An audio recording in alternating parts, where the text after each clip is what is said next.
The local news flickered on Melissa's small television as she folded a basket of laundry, the familiar rhythm of her Tuesday evening routine comforting after a hectic day of insurance disputes and denied claims. Her twins, Jack and Diana, 8 years old, had finally gone to bed after their usual negotiations for just 5 more minutes. "Our top story tonight," the anchor announced. "A fire has severely damaged Lake Crest Manor, the historic cliffside estate overlooking Millbrook Bay." Melissa glanced up from her folding, a pair of Jack's superhero socks dangling from her fingers. The footage showed flames shooting through the roof of a once grand mansion, illuminating the night sky with angry orange light as firefighters battled the blaze. The landmark property, built in 1926, has been mostly unoccupied since the passing of its reclusive owner, Golden Age film star Vivien Lake, 3 weeks ago. Authorities are investigating the cause of the fire, which appears to have started in the library wing. While the structure remains standing, fire officials describe the damage as extensive. Melissa froze, the socks dropping to the carpet. "Vivien," she whispered. The television continued, showing a black and white photograph of a stunning woman with luminous eyes and an enigmatic smile. For younger viewers unfamiliar with the name, Vivien Lake starred in over 30 films during Hollywood's golden age before abruptly retiring in 1951. Memories washed over Melissa like a tide. Night shifts at Evergreen Hospice 6 months ago, sitting beside Vivien's bed as the frail woman with surprisingly sharp eyes told stories of old Hollywood between labored breaths. Unlike most patients who cycled through the hospice facility, Vivien had stayed for nearly 3 months, defying her initial prognosis. And during those long nights, while other staff avoided the difficult former actress with her exacting standards and occasional sharp tongue, Melissa had pulled up a chair and simply listened. "You're the only one who doesn't check your watch every 5 minutes, Vivien had said one night. "Everyone's in such a rush these days. They think listening is the same as waiting for their turn to speak." Melissa smiled at the memory. She'd told Vivien about her struggles after the divorce, about pinching pennies to provide stability for the twins, about her ex-husband's dwindling interest in his children once his new wife became pregnant. "Don't let people decide your ending for you," Vivien had told her during one of their midnight conversations. "That's what the studio tried to do to me, write my final act, but I walked away and wrote it myself." The news had moved on to the weather, but Melissa couldn't shake the image of Lake Crest in flames. Had Vivien's family decided to sell it? The old actress had mentioned children, though never warmly. "Vultures circling," she'd muttered once.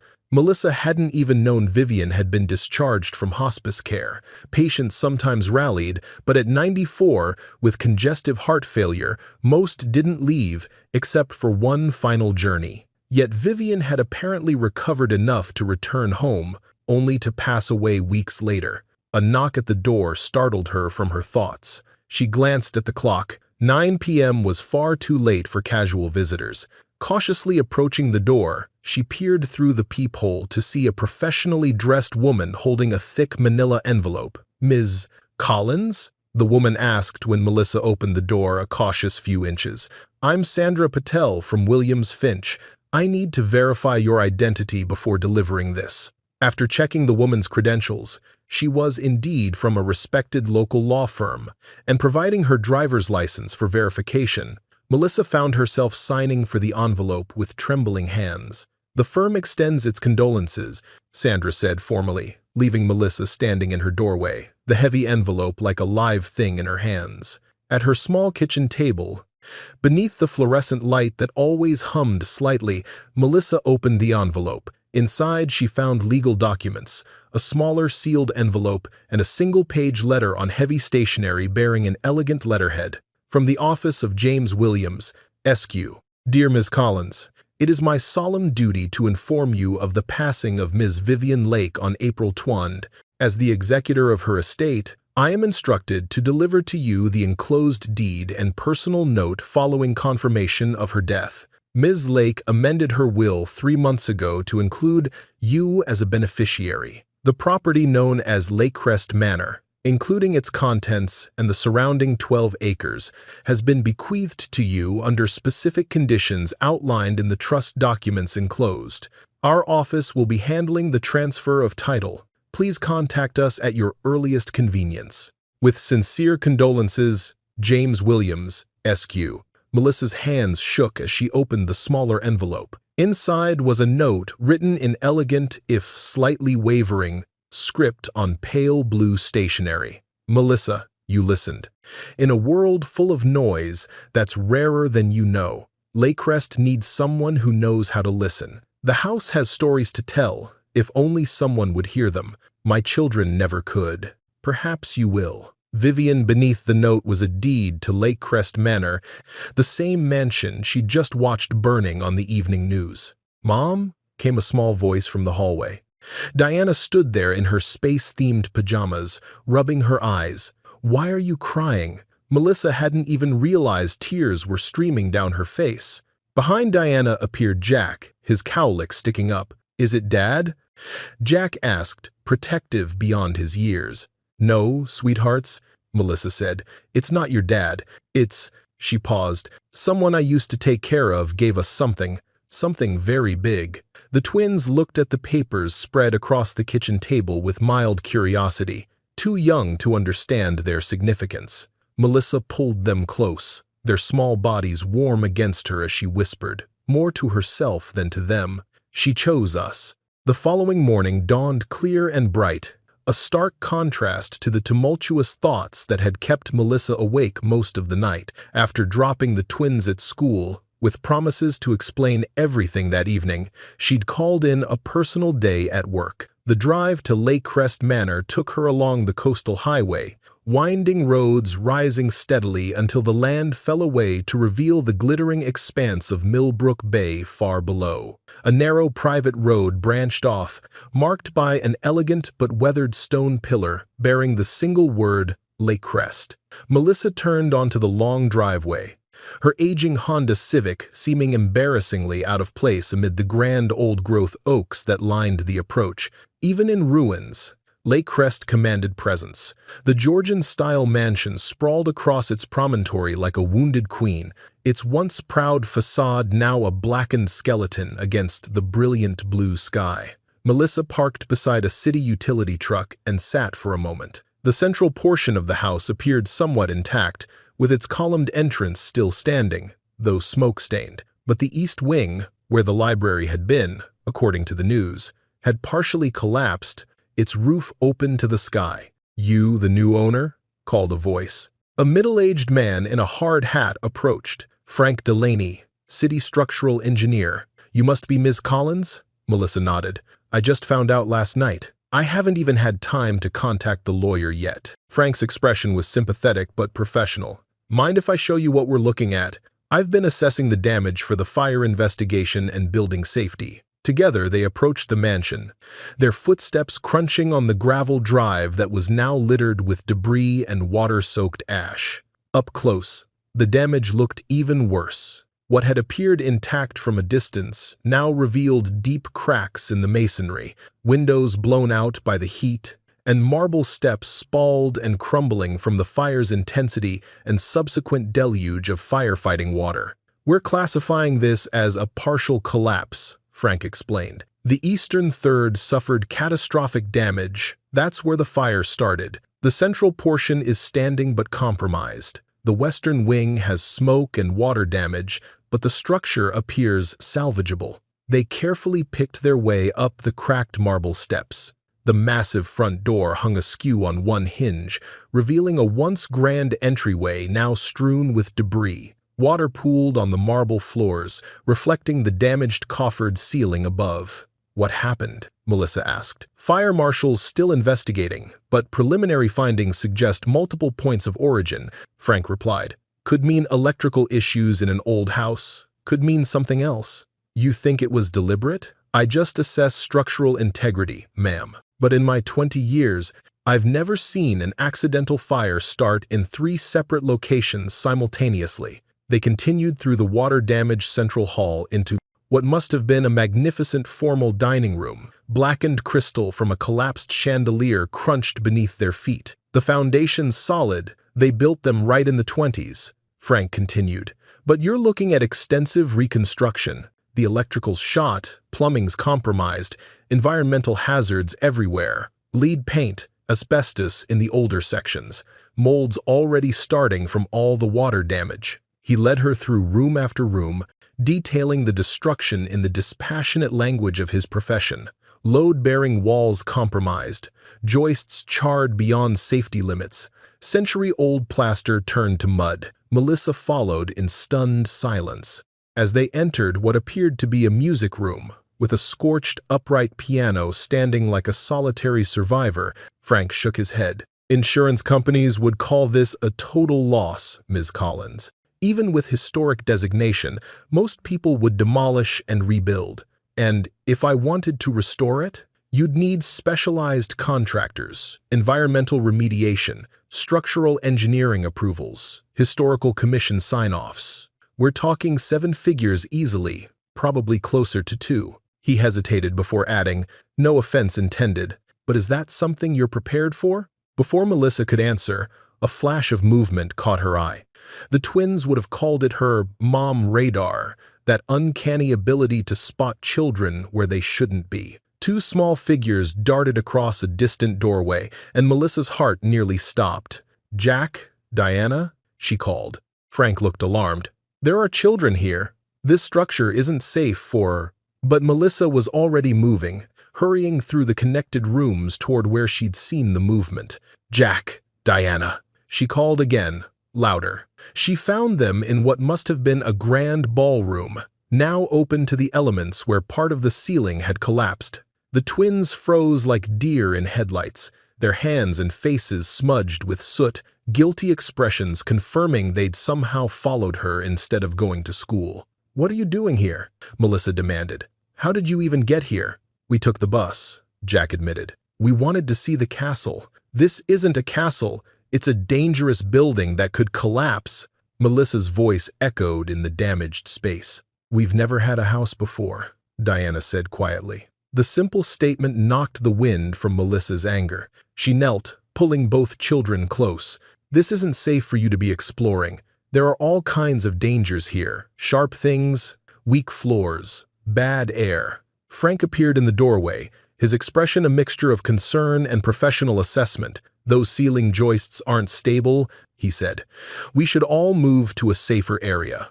As they carefully made their way back toward the entrance, Diana suddenly stopped, pointing at something on the wall of the corridor.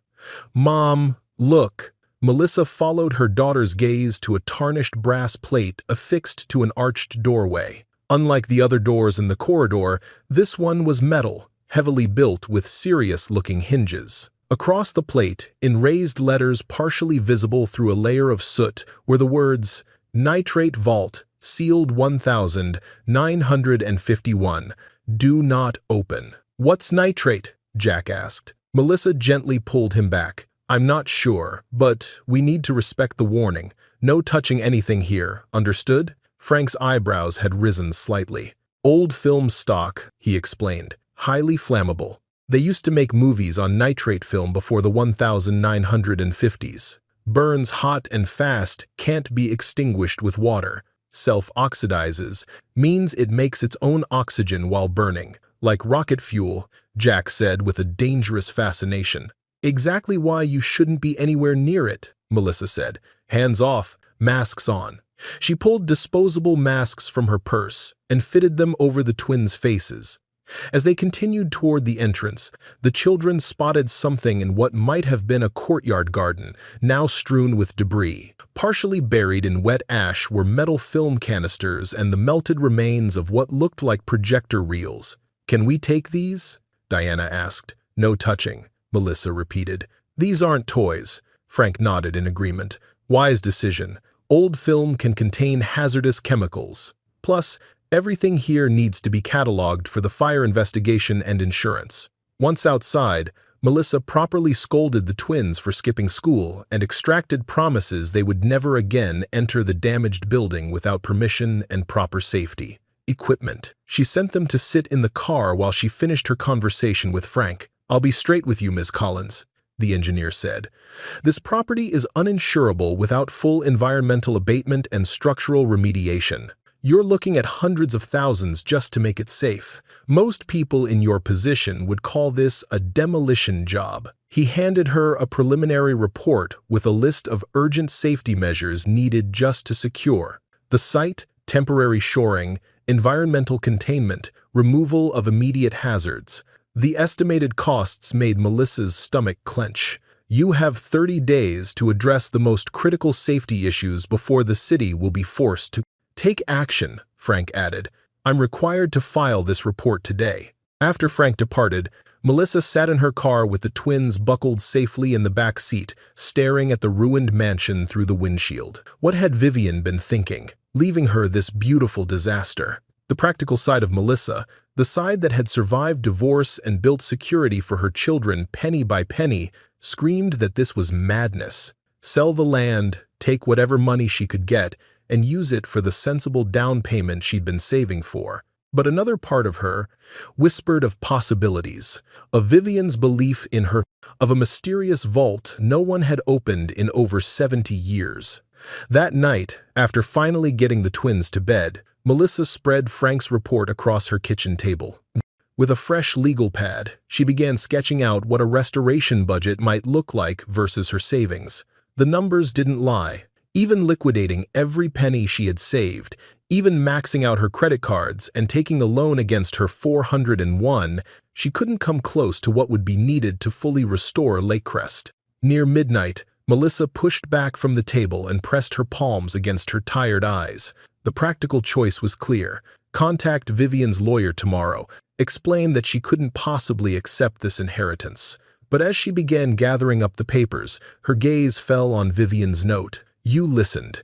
In a world full of noise, that's rarer than you know. What was it the old actress had been trying to tell her? What stories did Lakecrest hold that were worth preserving? 3 days after her first visit to Lakecrest, Melissa returned to find a vintage Jaguar coupe parked at the property's gate. The elegant vehicle, a deep British racing green with gleaming chrome. Beside it stood a tall man in his early 50s. His silver-streaked dark hair and casual yet impeccable clothing suggesting both money and taste. Melissa parked her Honda behind the Jaguar, suddenly self-conscious of its dented fender and the cheerful stick-figure family decal the twins had insisted on applying to the rear window.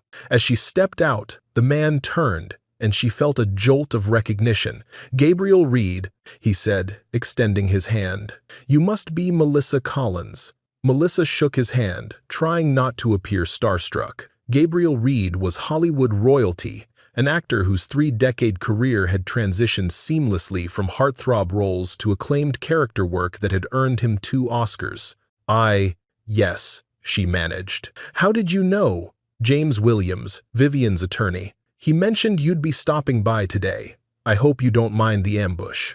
Not at all, Melissa said. But I'm a little confused about why you're here. Gabriel's expression softened. Vivian gave me my first real role, back when I was nobody. I was 19, fresh off the bus from Nebraska, ready to give up after 6 months of rejection. He looked past her to the damaged mansion. She saw something in me that no one else did. I flew back as soon as I heard about the fire. They walked together toward the house, passing beneath yellow caution tape that now cordoned off the property. Did you visit her often? Melissa asked. Not as often as I should have, Gabriel admitted. Mostly phone calls these last few years, but we had a standing date every Christmas Eve. Just a phone call, but we never missed one in 30 years. Vivian never forgot a promise, and she never forgave a broken one. At the mansion's entrance, Gabriel produced a powerful flashlight from his jacket pocket. Power's cut, obviously. Shall we? The interior looked even more devastated than Melissa remembered. Daylight streamed through holes in the roof, illuminating dust motes and casting harsh light on the water damage below. I can't believe someone would do this, Gabriel murmured, though I suppose I shouldn't be surprised. Vivian had a gift for making both devoted friends and determined enemies. The fire inspector suspects arson, Melissa confirmed. They moved through the house methodically, Gabriel occasionally stopping to shine his light on particular features, an ornate plaster ceiling medallion, mostly intact despite the damage around it, a built-in bookcase with leaded glass still miraculously unbroken, and small architectural details that had survived the devastation. In what must have been the library, ground zero for the fire, according to Frank's report, the destruction was most complete. Charred bookcases stood like blackened skeletons, and the ceiling had partially collapsed, leaving the room exposed to the elements. Yet even here, Gabriel seemed to be searching for something specific. "What are you looking for?" Melissa finally asked as he methodically examined the remains of built-in shelves along the east wall. "I'm not entirely sure," he admitted, but Vivian was methodical about everything. "If someone wanted this place destroyed, I'd wager it's because of something inside it." They continued through the western wing, which had suffered less fire damage but significant water exposure. In a formal sitting room with tall windows overlooking the bay, Gabriel paused before a large painting hanging slightly askew on the wall. The canvas showed a younger Vivian in the arms of a handsome man, both dressed in 1940s evening wear, their expressions capturing a moment of unguarded joy. "Henry Blackwood," Gabriel said softly. "Her co-star in 7 films and the love of her life. They were never married, the studio wouldn't allow it. He died in 1949. Melissa studied the painting, struck by the luminosity captured by the artist, not just the subject's physical beauty, but the palpable connection between them. "She never mentioned him to me. Some wounds never fully heal," Gabriel replied. They continued to a music room where the smoke-damaged upright piano still stood.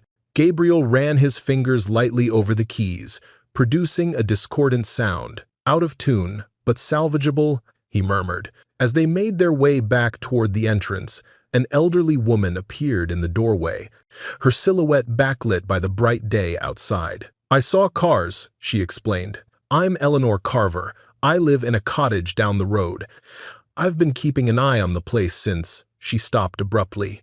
"Good heavens, Gabriel Reed. I haven't seen you since Vivian's 80th birthday." Gabriel smiled warmly. "Mrs. Carver, still the guardian of the neighborhood. This is Melissa Collins, Vivian's heir. So you're the one she chose. Interesting. Did you know Vivian well?" Melissa asked. "As well as anyone, I suppose, which isn't saying much," Eleanor replied. "I've been her neighbor for 40 years. Started as her part-time assistant in the 70s, stayed on as a friend. My cottage was originally staff quarters for Lakecrest." She moved further into the entrance hall, shaking her head at the destruction. "Such a shame. This house has survived earthquakes, storms, and Vivian's temper. To think human malice might finally bring it down." "You believe the fire was deliberate?" Gabriel asked. "Of course it was," Eleanor said. "Her children were here the day after the funeral, arguing loud enough for the whole neighborhood to hear. Sabrina and Colton never could stand each other, just like they never could please their mother." Melissa exchanged a glance with Gabriel. "What were they arguing about?" "The will, naturally," Eleanor sniffed. Word had gotten out that Vivian had changed it recently. Colton was shouting that she couldn't possibly have been of sound mind, that someone must have manipulated her. She fixed her gaze on Melissa. "I assumed that someone would be you, dear. I barely knew her.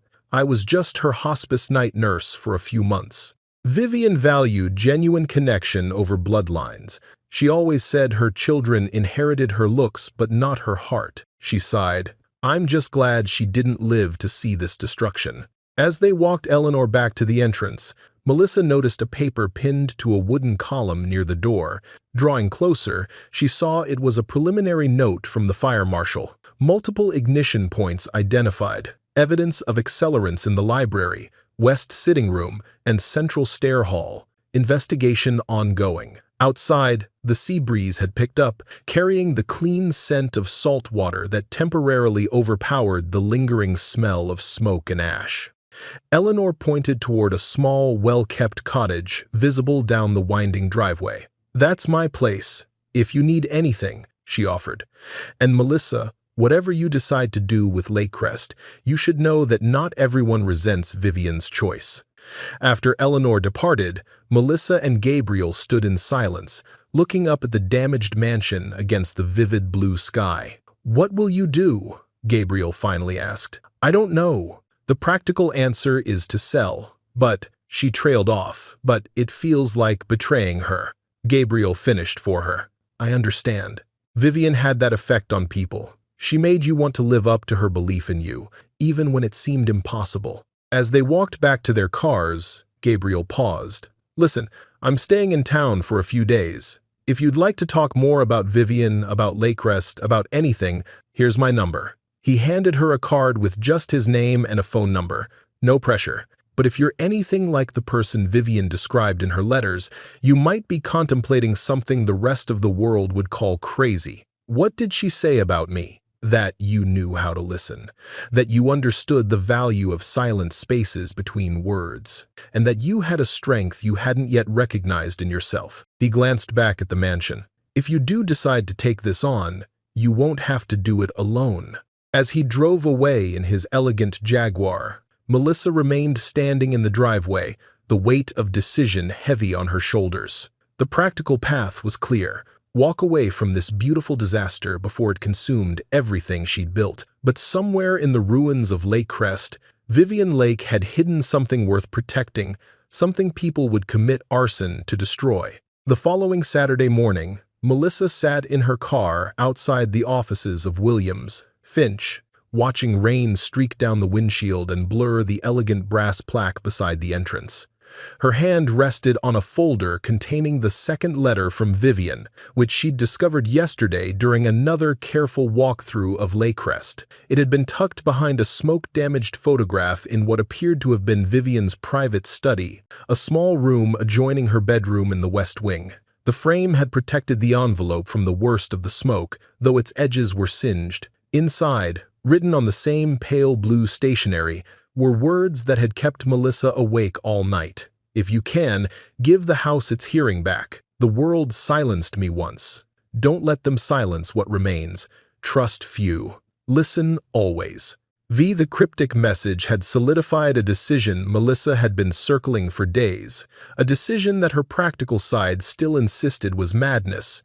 Gathering her courage, she hurried through the rain to the understated entrance of the law firm. Ms. Collins greeted a distinguished man in his 60s. "I'm James Williams. Please, have a seat." The office continued the theme of tasteful wealth, shelves of leather-bound books, a view of the rain-swept harbor, a single photograph on the desk showing a younger Williams shaking hands with a Supreme Court justice. "Thank you for seeing me on short notice," Melissa began. She dressed carefully in her best business attire, a charcoal pantsuit she'd splurged on for job interviews 3 years ago. "Of course, I've been expecting your call." Williams settled behind his desk. "I assume you've had time to visit the property and assess the situation?" "Yes, it's challenging. A diplomatic understatement. The fire damage is extensive, and according to my sources, the city has issued a 30-day notice requiring immediate safety measures. Mr. Williams, I'd like to understand exactly what conditions Vivian attached to this inheritance. Straightforward, yet specific. Lakecrest Manor and its contents are yours, provided you preserve and maintain the property in a manner consistent with its historical significance. Should you choose to sell or demolish the property, it reverts to a historic preservation trust Vivian established. And there's no financial component? No funds set aside for maintenance or restoration?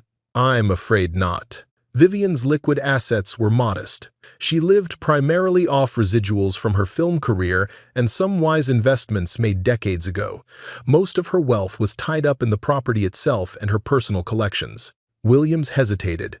"There is a small insurance policy, but given the suspected arson, the claim is currently under investigation and likely to be contested." "And her children? I understand there are 2? Sabrina and Colton Lake." "Yes, they received certain personal items and modest cash bequests. They are displeased with their mother's decision regarding Lakecrest." "Have they contested the will?" "Not formally, but I expect they will," Williams replied.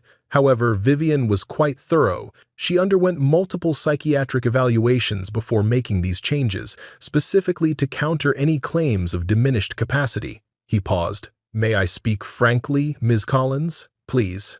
Vivian Lake was a formidable woman who knew exactly what she was doing. She could have left Lakecrest to her children or to a preservation society with the resources to maintain it. Instead, she chose you, someone with limited means but qualities she evidently valued more highly. He leaned forward slightly. Whatever her reasons, she believed you would make the right choices for Lakecrest. The question is, what do you believe is right? I believe Lakecrest deserves to be saved, not just as a building, but as a home for whatever Vivian wanted preserved, and I intend to honor that, despite the challenges. In that case, I should inform you that the trust allows for certain financial arrangements that might assist your efforts, provided the property remains in your name and you maintain residence there during restoration. What kind of arrangements? You may leverage the property for loans specifically designated for restoration purposes. You may also establish a non-profit organization to accept donations and grants for historic preservation. He produced another document. Additionally, this paper officially designates Lakecrest as your primary residence, which may help with certain tax considerations and historic preservation grants. For the next hour, they discussed legal strategies, potential resources, and the immediate steps needed to secure the property. That evening, Melissa sat at her kitchen table with a fresh legal pad and every financial statement she possessed. The twins were already in bed. Their excitement about owning a castle had only grown, despite her attempts to temper their expectations. Looking at the numbers made her stomach clench. Even with every penny she had saved, $43,682 in her down payment fund, $32,150 in her 401 that she could borrow against with penalties, and $11,475 in an emergency fund she'd built religiously since the divorce. She couldn't come close to what would be needed for full restoration, but perhaps she could save the bones of the place, stabilize it enough to prevent further damage, buy time to find grants, historic preservation funds, maybe even private donors who cared about saving a piece of cinema history. Gabriel Reed's card sat on the table beside her calculations. He'd called yesterday to check in, offering his help without pressure. Melissa had been hesitant to involve him further. It felt like imposing on a casual acquaintance who happened to be famous, but now she reconsidered. She reached for her phone and dialed Gabriel's number. "I've decided to try," she said when he answered. "I thought you might," came his warm reply. "As it happens, I know exactly where to start." The following weeks blurred into a whirlwind of activity that transformed Melissa's carefully ordered life. She took an unpaid leave of absence from the hospital, a risk she'd never have considered before, and dove headfirst into the monumental task of saving Lakecrest. Gabriel proved invaluable, connecting her with Javier Morales, a general contractor specializing in historic restorations. Javier's weathered face had creased with concern during his initial walkthrough, but his eyes had lit up at certain architectural details that had survived. "It's a crime what they did to her," he'd said, "but she's got good bones. We can bring her back." Through Javier came Mara Chen, a master carpenter whose family had been restoring historic woodwork for 3 generations. "This wood is old-growth oak," Mara had explained. "You can't buy this anymore. Trees don't grow this way in managed forests. We'll save every piece we can." Most surprising was Mr. Doyle, an elderly man with gnarled hands and sharp blue eyes who showed up one morning announcing he'd heard Vivian's place needed attention. Malcolm Doyle, as it turned out, had been a set builder at the studio where Vivian had worked and later had helped maintain Lakecrest during the 1970s and 80s. "Miss Lake gave me my job back when the studio wanted to pension me off," he explained. "The least I can do is help keep her home standing." With this core team assembled, Melissa embarked on the most financially terrifying action of her life. She liquidated her down payment fund, applied for the maximum loan against her 401 cride, and emptied all but 1 month's expenses from her emergency fund. The resulting sum, just over $85,000 after penalties and taxes, Javier helped her prioritize. Erect temporary shoring to stabilize the compromised structure, install heavy-duty tarps over damaged roofing to prevent further water intrusion, set up abated negative air machine and particulate monitors to control potentially hazardous dust, order environmental tests for lead, asbestos, and other contaminants, begin sorting debris for salvage materials that could offset some cost. The city's 30-day compliance clock was ticking loudly. Building Inspector Frank Delaney had been sympathetic but firm. The loose bricks and unstable columns posed a public safety hazard that would need to be addressed, or the city would be forced to take action. "I'm rooting for you," he'd told Melissa, "but my job is public safety. I can't make exceptions, even for good intentions." 2 weeks into the stabilization efforts, Melissa faced her most decisive financial commitment yet. The damaged windows throughout the mansion needed to be secured before winter weather arrived, but custom replacements that would meet historical commission requirements would take months to fabricate. The manufacturer required a substantial non-refundable deposit to begin work. Standing in Lakecrest's entrance hall, surrounded by the constant noise of stabilization work, Melissa stared at the contract in her hands. The deposit alone was $32,800, more than a third of what remained in her funds. Gabriel found her there, hesitating with a pen poised over the signature line. "Having second thoughts?" he asked. "I'd be crazy not to," Melissa replied. "When I was 22, I was offered 2 roles, a supporting part in a prestigious indie film that paid almost nothing, or a lead in a terrible action movie with a big paycheck. Everyone told me to take the money." He smiled at the memory. "Vivian called me the night before I had to decide. She said, 'The fear of making the wrong choice will always be with you. The question is which fear you'll regret surrendering to.'" Melissa considered his words, then signed the contract. "I hope she was right about me." Later that evening, as sunset painted the damaged house in golden light, Melissa found the twins exploring what had once been a formal garden, now overgrown and littered with construction materials. "We found something," Jack announced. He held up a tin box. "It was under the pantry floor where Mr. Doyle is fixing the beam." Melissa took the box carefully. "You know you're not supposed to take things without asking. Mr. Doyle said we could have it," Diana chimed in. "He said it wasn't anything valuable, just old kitchen stuff probably." Opening the lid, Melissa found 3 brass canister caps, each engraved with numbers. 24, 16, 48. Below the numbers was a single line of text: light, sound, audience. "What do they mean?" Jack asked. Melissa turned the caps over in her hand. "I'm not sure," she admitted, "but I think they might be important." As the sun slipped below the horizon, casting long shadows across the grounds of Lakecrest, Melissa tucked the mysterious caps into her pocket. Somewhere in this broken house, Vivian had left messages waiting to be heard, and despite every rational argument against what she was doing, Melissa had committed herself and her future to listening. That night, she pinned Vivian's second note: "If you can, give the house its hearing back," above the makeshift sightboard in what would become the restored entryway. October brought crisp mornings and the sweet melancholy scent of fallen leaves to Lakecrest. 6 weeks into the stabilization project, the mansion had taken on the appearance of a patient in intensive care, parts of its structure encased in temporary bracing, windows covered with protective plywood, specialized equipment humming day and night to monitor air quality and structural movement.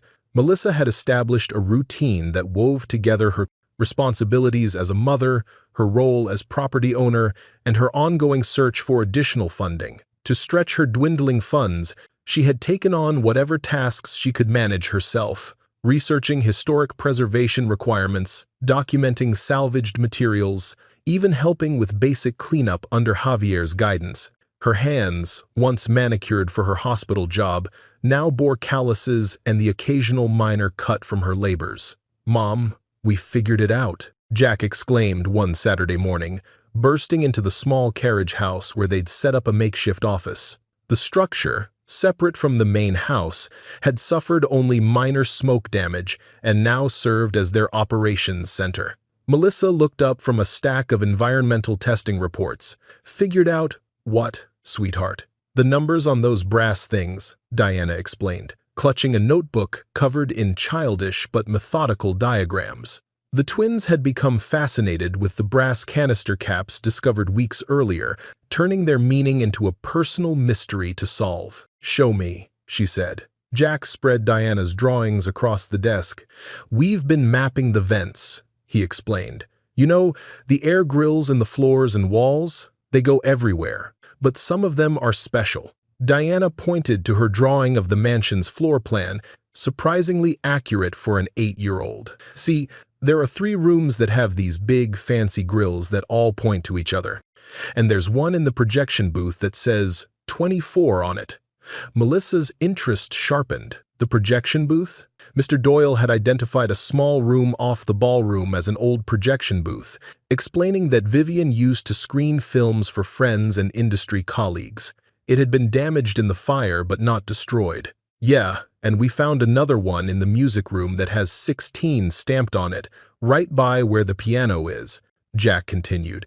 "And the last one is in that fancy salon place on the north side, and guess what's on it?" 48, Melissa answered. "Light from the projection booth at 24 frames per second, sound from the music room with 16 notes, and an audience in the north salon, 48. What? Seats, perhaps? They all point toward that metal door," Diana added. "The one that says, 'Do not open.'" Melissa sat back. "Light, sound, audience," she murmured. "Is it like a puzzle?" Jack asked. "Maybe," Melissa said thoughtfully. "But we're not going to try until the house is much safer, and we have proper equipment and experts present." The twins looked disappointed but not surprised.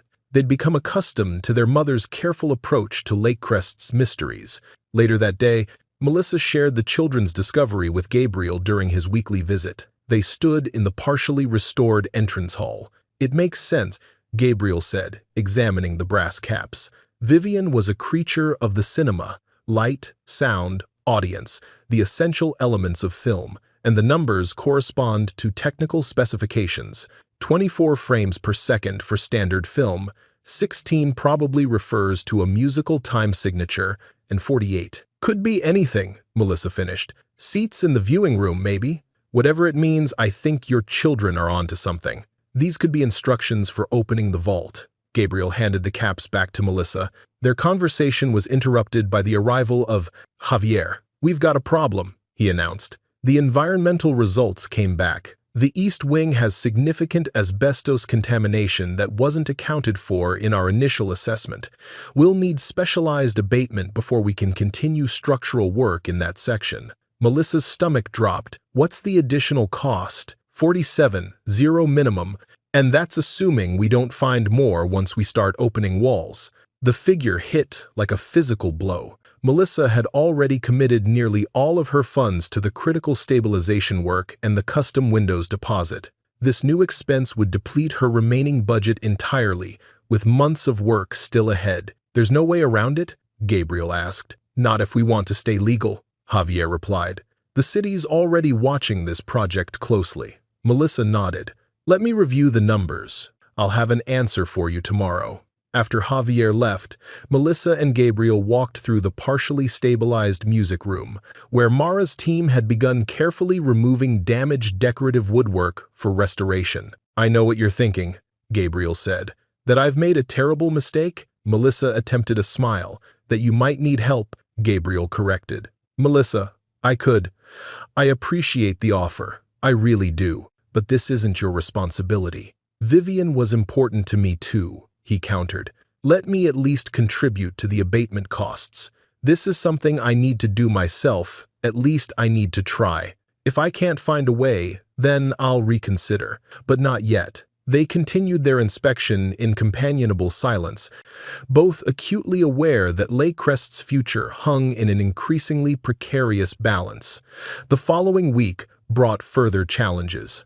As Melissa worked with Mara to map out beam replacement in the damaged eastern section, a construction forklift nudging a heavy pallet of materials caused a section of the cracked driveway to collapse, revealing corroded drainage pipes beneath. Another 12-0 minimum, Javier informed her.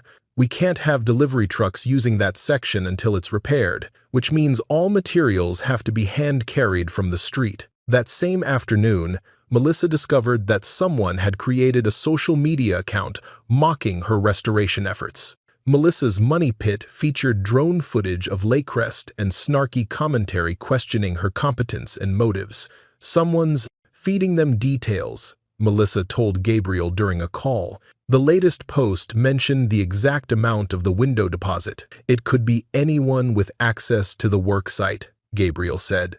Or it could be Vivian's children trying to undermine you. But the public ridicule stung, especially as Melissa's financial situation grew increasingly desperate. She had applied for 3 historic preservation grants, but decisions were months away. A local bank had declined her application for a restoration loan, citing the property's uninsurable condition. On a rain-soaked Tuesday morning, Melissa arrived at Lakecrest to find a man in an official-looking uniform posting notices on the temporary fencing. His clipboard bore the city seal, and he wore a badge identifying him as a building inspector. "Excuse me," Melissa called. "I'm the property owner. Is there a problem?" The man turned, his expression stern. "Building Safety Division. We've received reports of unauthorized work and safety violations.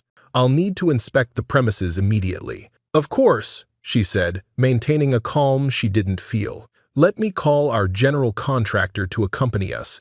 He can address any technical questions." As she reached for her phone, Mr. Doyle emerged from the carriage house, his arthritis visibly troubling him in the damp weather. "Who's this, then?" he asked. "Building Safety," the man replied curtly. "Routine follow-up inspection."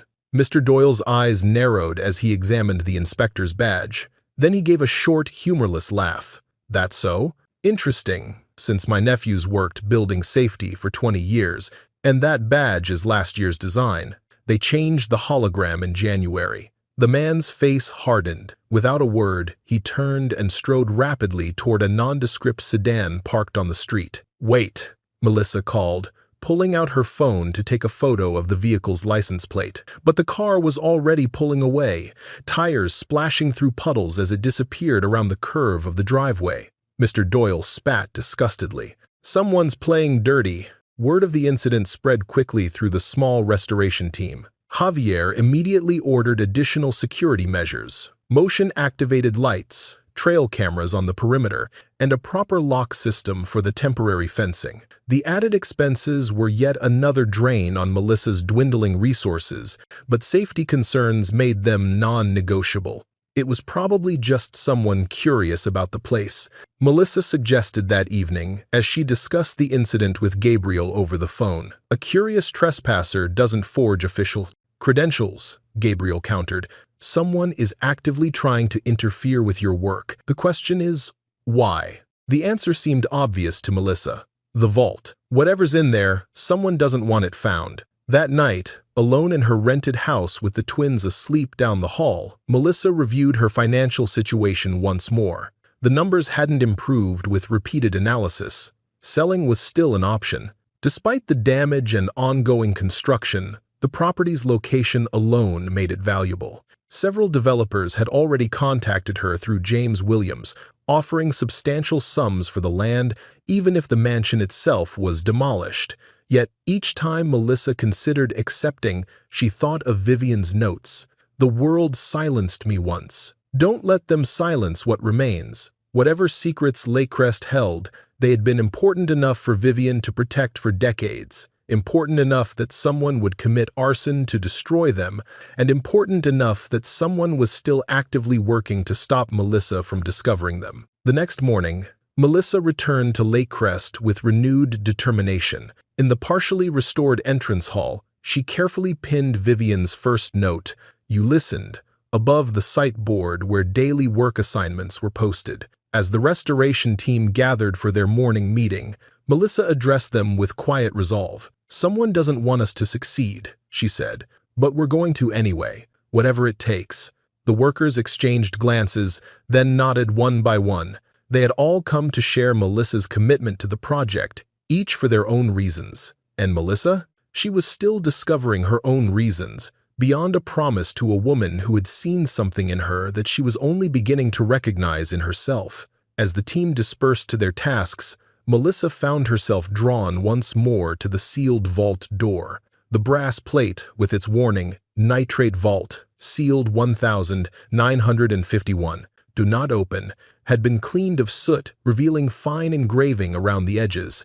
Examining it closely, Melissa noticed something she'd missed before. A small symbol etched into the corner of the plate, barely visible unless you knew to look for it. A stylized ear. The house that listens, Melissa thought, remembering Vivian's cryptic instruction to give the house its hearing back. Somehow, the sealed vault was central to that mission.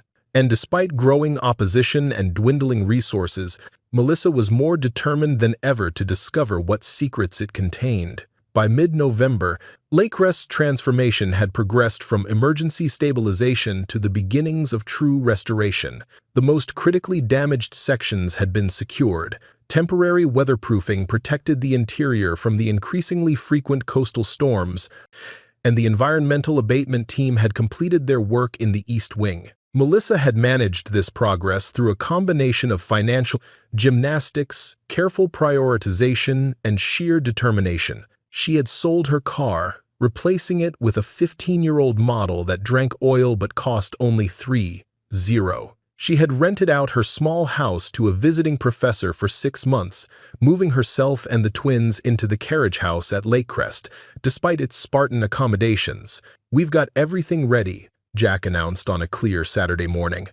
He and Diana stood proudly beside a work table in the carriage house, where they'd arranged their findings related to the brass caps and the vault door. Melissa set down her coffee mug. "Show me what you've figured out." With the serious demeanor of scientists presenting important research, the twins laid out their discoveries. Jack pointed to a diagram of the projection booth. "Mr. Doyle helped us clean up the old projector. It still works. And look, it has a dial that goes to exactly 24 frames per second." Diana indicated a photograph of the music room. "The piano roll player is set for 16 beats, and we found sheet music in a waterproof box under the bench. It's just a simple melody. I've been practicing it." "And what about the 48? Melissa asked. Jack grinned. "That was the hardest part, but we found an old light meter in the projection booth, and it has a scale that goes up to 48 lumens. We think you're supposed to aim the projector light at exactly that brightness. This is impressive detective work. Can we try it?" Diana asked. "Mr. Doyle says the projector is restored, and Gabriel brought a film reel that might fit. Let me talk to Javier," she decided. "If he confirms it's safe, we can try, but with proper precautions." Later that day, after a thorough safety assessment, a small group gathered in the restored central hall of Lakecrest. Javier had insisted on full hazmat protocol. Everyone wore masks with appropriate filtration. Air quality monitors had been positioned throughout the relevant areas, and fire extinguishers stood ready at strategic points. "Nitrate film is seriously dangerous stuff," Javier explained. "It doesn't just burn, it produces toxic gases." Gabriel, who had arrived that morning with specialized equipment for the test, nodded in agreement. Hollywood had several major studio fires because of nitrate film storage. That's why they switched to acetate film in the 50s. Around the same time, this vault was sealed. Once all safety measures were in place, they began the carefully orchestrated sequence the twins had pieced together.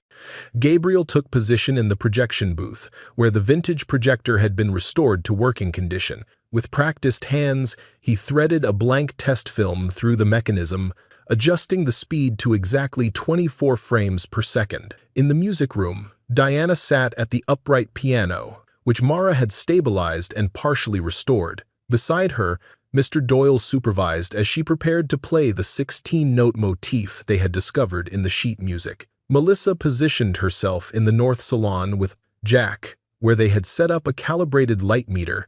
Their task was to ensure that exactly 48 lumens of light from the projector reached this point, creating a precise beam that would then reflect toward the vault door. "Everyone ready?" Melissa called. Affirmative responses echoed through the partially restored rooms. Gabriel activated the projector, sending a beam of light cutting through the dusty air of the mansion. Simultaneously, Diana began to play the simple, haunting melody on the piano, her small fingers moving confidently across the keys. The notes reverberated through the house's elaborate ductwork, creating an eerie resonance that seemed to make the very walls vibrate. In the north salon, Melissa and Jack carefully measured the light intensity, adjusting a series of mirrors they had positioned to direct exactly 48 lumens toward the vault door. "It's working," Jack exclaimed. The three elements, light at 24 frames per second, sound at 16 notes, and an audience directing 48 lumens, converged in a precisely triangulated pattern that illuminated the vault door with an ethereal glow. For a moment, nothing happened. The projection light flickered, the piano notes hung in the air, and Melissa felt a pang of disappointment. Had they misinterpreted the clues? Then she remembered Vivian's words, "You listened." This wasn't just about setting up the physical elements. It was about the act of listening itself. "Everyone," Melissa called out, "gather in the North Salon. I think we need to be an actual audience." Within minutes, their small group had assembled in the North Salon. Melissa, the twins, Gabriel, Javier, Mara, and Mr. Doyle. "What now?" Javier asked. "We listen," Melissa said, "and perhaps we need to acknowledge that we're listening." A sudden inspiration struck her. "Everyone together say, 'We are listening.'" The group spoke in unison. "We are listening." For 3 heartbeats, nothing changed. Then a soft mechanical click emanated from within the walls, followed by the sound of gears engaging. Gauges mounted beside the vault door, which had previously appeared decorative, suddenly animated, their needles moving to steady positions. With a deep, resonant sound like a submarine's hatch unlocking, the vault door's elaborate mechanism disengaged. The heavy metal panel shifted slightly inward, then slid sideways into a recessed pocket in the wall, revealing a dark chamber beyond. "It worked," Jack whispered. "Everyone stay back," Javier cautioned. "Let me check for gases or deteriorated materials." After several tense minutes of testing, Javier confirmed the air quality was safe, though he insisted they maintain their protective gear as a precaution. One by one, they entered the vault, flashlights illuminating a space that had remained sealed for over 70 years. The chamber was surprisingly large, perhaps 15 feet square, with walls lined in what appeared to be lead sheeting. Built-in metal shelves contained dozens of film canisters, each carefully labeled in Vivian's elegant handwriting. A separate cabinet held what Gabriel identified as wire recordings, an audio technology popular in the 1940s and early 50s, before magnetic tape became standard. "These are originals," Gabriel said with reverence as he carefully examined one of the film canisters. "Not commercial prints, camera negatives, and first-generation positives. These would have come directly from the studio." Melissa moved deeper into the vault, where a heavy oak desk stood against the far wall. On its surface lay a leather-bound ledger and a sealed envelope addressed simply, "To the caretaker who restores hearing." With trembling fingers, Melissa broke the wax seal and opened the envelope. Inside was a letter written in Vivian's distinctive hand, "To the one who has given Lakecrest back its hearing. If you are reading this, you have solved the puzzle and opened the vault. You have proven yourself worthy of the trust I have placed in you. What you have found is my true legacy, not the sanitized version of my career that appears in film histories, but the reality of what Hollywood was for women in my era." These recordings contain testimony from dozens of actresses who suffered abuse, exploitation, and blacklisting. Some spoke only to me, knowing their careers would end if they reported what happened. Others tried to speak publicly and were silenced. I began collecting these stories in 1947 after a young actress in my care took her own life rather than submit to a powerful producer. When I refused a similar arrangement in 1951, I was blacklisted, my contract terminated, My name smeared, my career ended overnight. I retreated to Lakecrest with these materials, the only copies that survived the studio's attempt to destroy them. I entrust these to you to steward for the public. The truth deserves to be heard, even decades later. Especially decades later, when perhaps the world is finally ready to listen. Choose carefully how to proceed. There are still those who would prefer these stories remain buried. The same power structures persist, though the names have changed. With trust in your judgment, Vivien Lake. She was protecting them, Melissa said softly. All these years. Gabriel nodded. Vivien was blacklisted for refusing to play the game. The official story was that she had become difficult and temperamental. The studios buried her, erased her from the narrative. He gestured to the shelves of recordings. These would rewrite Hollywood history. Diana called out from a corner. Mom, look at this. On a small metal plaque affixed to the inside of the vault door was an inscription. No door stays closed to a worthy listener. The discovery of the vault's contents energized the small restoration team. After carefully documenting everything inside, they established proper preservation protocols with help from Gabriel's contacts at a film archive. The wire recordings would require specialized equipment to play without damaging them, and the nitrate film needed professional handling to prevent deterioration or fire risk. As they secured the vault for the night, leaving the door unsealed but locked for safety, Melissa felt a profound sense of responsibility. Vivien had entrusted her not just with a house, but with voices that had been silenced for generations. Stories that still mattered, still deserved to be heard. The morning after the vault's opening, Melissa woke to the sound of unfamiliar voices outside the carriage house. Peering through the curtains, she saw 3 expensive vehicles parked in the circular driveway, a black Mercedes SUV, a silver Lexus sedan, and a white Range Rover. By the time she had dressed and stepped outside, a tense confrontation was already underway near the mansion's entrance. Gabriel stood with arms folded, facing a well-dressed woman in her 50s and a man perhaps a few years younger. Behind them waited several people in uniform-like attire, carrying clipboards and camera equipment. You have no legal right to prevent us from entering, the woman was saying. This is our family home. Actually, Ms. Lake, the property belongs to Melissa Collins now, Gabriel replied. Melissa approached swiftly. Is there a problem? The woman turned, assessing Melissa with a coldly critical gaze. So, you're the hospice nurse who manipulated my mother into changing her will. I'm Melissa Collins, she replied, and you must be Sabrina Lake. This is your brother Colton? She nodded toward the man, who was typing furiously on his phone. We're here with our preservation team to catalog the assets, Sabrina announced. Mother's collections have significant value and historic importance. They need professional assessment. Any cataloging would have to be scheduled through Ms. Collins and her attorney, Gabriel interjected, and would require proper safety protocols. The structure is still under active restoration. Colton looked up from his phone with a smirk. We've seen the restoration. The place is a disaster. Our attorney advises us that we have rights to family heirlooms regardless of the property transfer. I understand your connection to Lakecrest, Melissa said, but your mother was very clear about her wishes. If you'd like to arrange a proper visit through my attorney, this is absurd, Sabrina cut in. We're not visitors. We grew up here. She turned to her team. Begin with the West Wing. Photograph everything before these amateurs destroy what's left. Before Melissa could respond, Javier emerged from the mansion, alerted by the commotion. No unauthorized personnel on the worksite, he stated firmly. Insurance regulations. A tense standoff ensued, with Sabrina insisting on her right to enter while Melissa, Gabriel, and Javier held firm. Finally, Melissa proposed a compromise.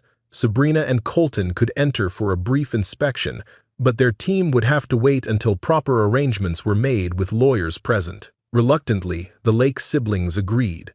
Melissa then led Sabrina and Colton into Lakecrest with Gabriel and Javier accompanying them. The tour was uncomfortable from the start. Sabrina made cutting remarks about the restoration methods, while Colton took photos of every imperfection, making notes on his phone. Their questions focused suspiciously on what items had been removed, what inventories existed, and whether any safes or storage areas had been discovered. Melissa knew they were fishing for information about the vault, but kept her responses vague and professional. As they approached the gallery connecting the central hall to the west wing, where temporary bracing supported a damaged ceiling section, one of the siblings' preservation team members appeared in the doorway, having apparently entered through another access point. "Ma'am," he called to Sabrina, "you should see what they've done to the library. It's completely gutted." Javier immediately stepped forward. "How did you get in here? This is a restricted construction zone." The man ignored him. "There's exposed wiring everywhere, and they've torn out original fixtures." "That's fire damage, not restoration work," Melissa corrected. "And you need to leave immediately. You're trespassing." "We're documenting negligence." Colton replied as the intruder moved further into the gallery. He deliberately kicked a temporary brace supporting a damaged section of wall. The wooden support tilted, causing a shower of plaster dust to rain down. Before anyone could react, an ominous creak sounded from above, and a large section of ceiling panel began to slump. "Everyone out," Javier shouted. Gabriel grabbed Melissa's arm, pulling her toward the exit as the ceiling continued to shift. Sabrina stood frozen in shock until Colton yanked her toward the door. The intruder bolted past them, nearly knocking Sabrina down in his haste to escape. As they tumbled out onto the mansion's front steps, a muffled crash sounded from inside, followed by a cloud of dust billowing from the entrance. When it cleared, Melissa could see that a substantial section of the gallery ceiling had collapsed, blocking access to the west wing and to the vault, which lay beyond. In the chaos that followed, Melissa's first priority was the twins, who had witnessed the collapse from the carriage house window and were now running toward her in panic. She intercepted them, kneeling to check them over, though they had been nowhere near the danger. "Is everyone okay?" Mara called. "We're fine," Gabriel assured her. "But we need to evacuate the site until a structural engineer can assess the new damage." Javier was already on his phone, calling in his emergency team. "No one goes back in until we've secured that collapse," he ordered. During this commotion, Melissa noticed Sabrina and Colton in an intense conversation with their unauthorized team member near the vehicles. The man handed something to Colton, a small object Melissa couldn't identify from a distance. "They took something," she murmured to Gabriel, "from inside." "Let them," he replied. "It's not worth confronting them right now. Our priority is safety." The Lake siblings departed shortly afterward, but their attack had only begun. That evening, Melissa received an email from James Williams, forwarding an emergency injunction filed by Sabrina and Colton Lake, seeking to halt all work at Lakecrest pending a full review of the property's condition. The filing included multiple allegations that Melissa was endangering the historic structure through incompetent restoration, that she had refused reasonable access to family members, and most disturbing, that she was endangering minors by allowing children on an unsafe construction site. "They're using the twins against me," Melissa told Gabriel during an emergency conference call with Williams. "It's a common tactic," Williams replied, his voice grim. "Attack your fitness as a parent to pressure you into settling, but it won't work if we stay calm and respond properly." The following day brought more blows. The city issued a 72-hour stop work order pending a safety inspection of the new damage. Melissa's insurance company sent notice that they were reviewing coverage in light of new information about unauthorized access to hazardous areas, clearly referencing the vault, though they didn't name it specifically. Most troubling was a voicemail from Child Protective Services, informing Melissa that they had received a report concerning her children's welfare and would be conducting a home visit the following week. "They're trying to break me," Melissa realized as she played the message for Gabriel that evening. Gabriel's expression was grim. "This isn't just about inheritance anymore. They know about the vault. That man who caused the collapse. He was searching for it, or for something specific inside it. How could they know? Someone talked, or someone was watching." Gabriel rubbed his temples wearily. "The question is, what exactly are they after? What's in that vault that's worth all this?" Melissa thought of the wire recordings, the film canisters, the ledger of names and dates they'd only begun to examine. "Truth," she said simply. Vivian collected evidence of studio abuse and exploitation, names, dates, testimony. If some of those names belong to people who are still powerful today, or whose legacies are worth millions. Or, if some of those accused are related to Vivian's children, Gabriel added thoughtfully. The next 72 hours passed in a blur of legal meetings, inspections, and increasingly desperate financial calculations. The ceiling collapse had caused significant new damage, requiring additional structural support that would drain the last of Melissa's funds. The stop work order meant her carefully orchestrated construction schedule was now in shambles, with specialized subcontractors forced to take other jobs they couldn't afford to postpone. Most critical was the insurance situation.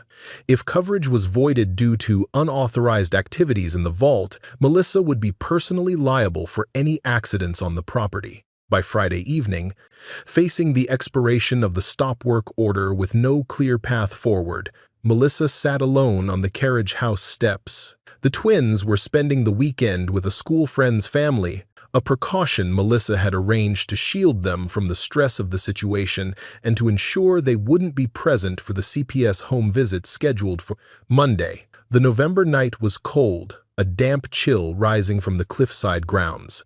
In her hand, Melissa held her phone, the banking app open to her account balance. 612.37. Every other resource had been depleted, savings emptied, retirement borrowed against, credit cards maxed. Lake Crest loomed before her in the darkness, its partially restored facade illuminated by security lights.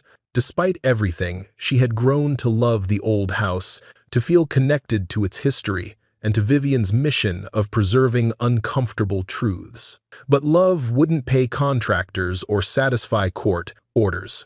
Love wouldn't protect her children if the authorities deemed her decisions reckless. Love wouldn't finish what she had started. "Did I just ruin us?" she whispered to the night, tears finally breaking free after days of forced composure. She didn't expect an answer, but one came anyway, not in words, but in the gentle pressure of a hand on her shoulder.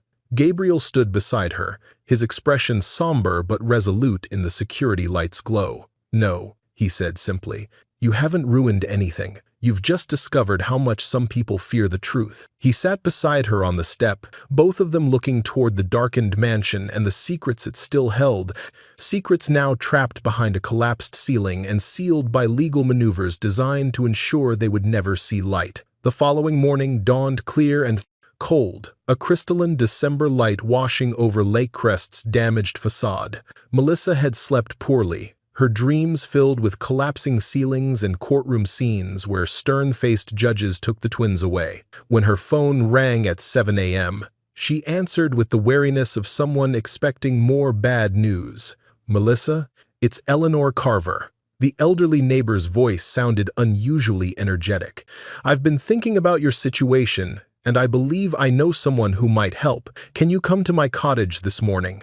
An hour later, showered and feeling marginally more human, Melissa knocked on the door of Eleanor's charming cottage. The older woman welcomed her into a cozy living room filled with memorabilia from another era, framed film stills, vintage movie posters, and photographs showing a younger Eleanor alongside various celebrities, including Vivian. "You worked in the industry," Melissa realized. "Script supervisor for 20 years before I became Vivian's assistant," Eleanor confirmed. Over tea served in delicate china cups, Eleanor shared her proposal. "The Historical Society is hosting their annual gala next weekend. Gabriel Reed, as a guest speaker, could fill every seat. If he were to discuss Vivian's career and hint at new discoveries, it would generate exactly the kind of public interest that makes it difficult for courts to quietly bury things." "A press conference," Melissa said, using Gabriel's name to get attention. "Precisely." Eleanor's eyes twinkled. "I've already spoken to him, and he's agreed. He's making calls to film preservation experts and entertainment reporters. Sometimes, the best defense is a good offense, or in this case, a public spotlight. By mid-afternoon, a plan had taken shape. Gabriel would convene a press conference at the Historical Society, ostensibly to announce a retrospective of Vivien Lake's work. The real purpose would be to reveal the existence of the vault and its contents, establishing their historical significance before Sabrina and Colton could suppress them. "There's one more person you should meet," Eleanor said. "Dr. Patricia Leone from the Film Preservation Institute. She's in town for a conference and has agreed to examine your findings." Dr. Leone proved to be a sharp-minded woman in her 60s with impeccable credentials in film history and archival preservation. "These are potentially landmark materials," she declared, "particularly the wire recordings. First-hand testimony about studio practices during the Golden Age is extraordinarily rare.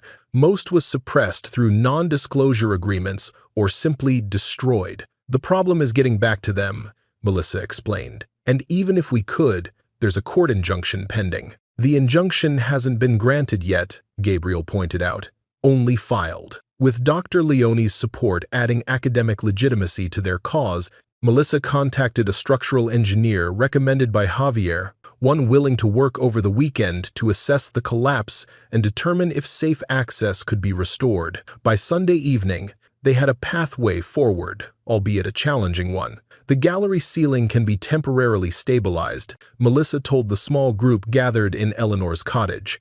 "It will allow careful access to the west wing and the vault. The engineer is submitting his report to the city tonight, which should lift the stop-work order.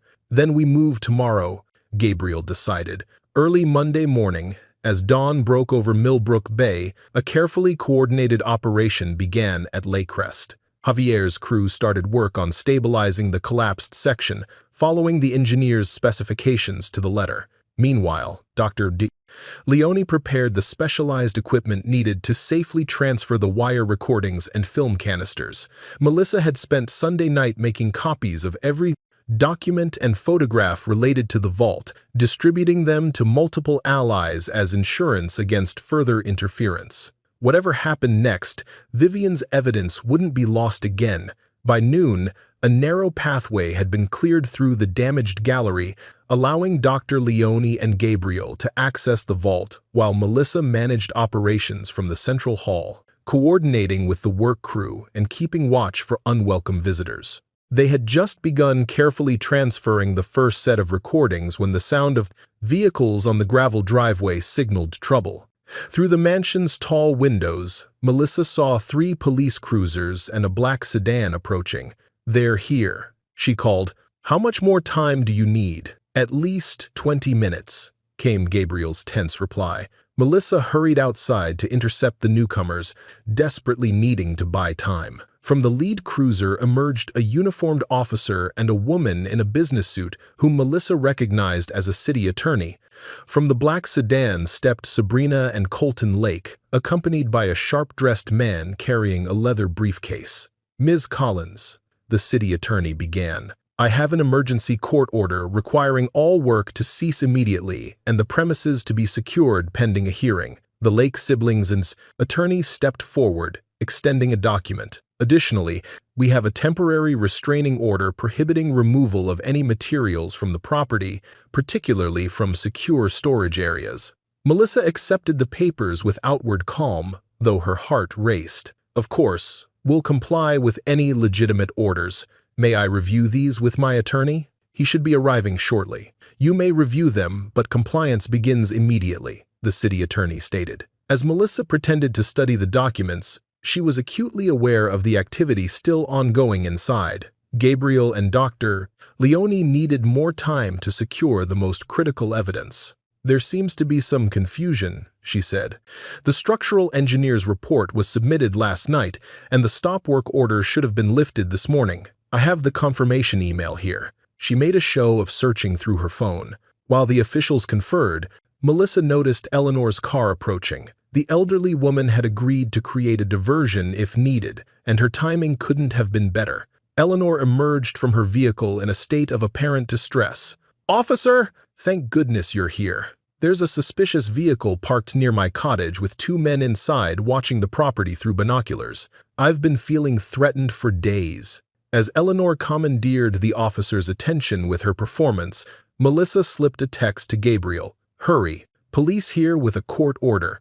Inside the vault, Gabriel and Dr. Leone worked feverishly, prioritizing the most significant materials.